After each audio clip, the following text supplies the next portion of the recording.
అందరూ కాదని కింద పడేస్తే చనిపోయిన శరీరాన్ని నేనున్నాను రా నీకని అక్కున చేర్చుకునేటువంటి మహానుభావుడు ఆ పరమేశ్వరుడు శివుడు.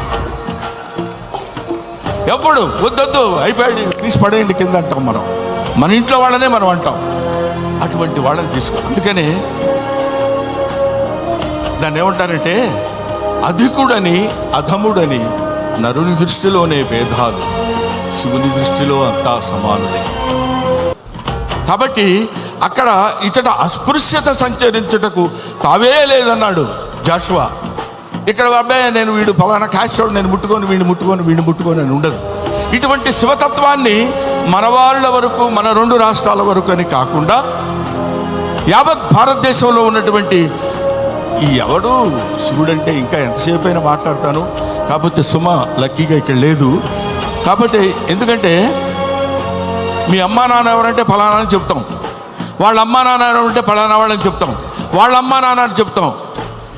అలా వెళితే అసలు మీ అమ్మా నాన్నలు ఎవరంటే వాగర్ధావివ సంపృక్తవు వాగర్ధ ప్రతిపత్తయే జగతః పితరౌ వందే పార్వతీ పరమేశ్వరు.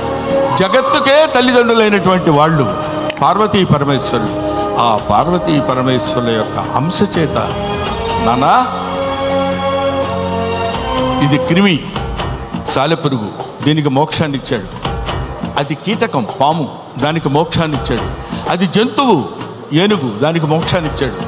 నాగరికత లేనటువంటి మనిషి, అడవి మనిషి, వాడికి మోక్షాన్ని ఇచ్చిందే కాకుండా శ్రీశైల మహాక్షేత్రంలో తన శిరస్సు మీద పెట్టుకున్నాడు. అదిగో కన్నప్ప గుడి అని మనం చూస్తాం.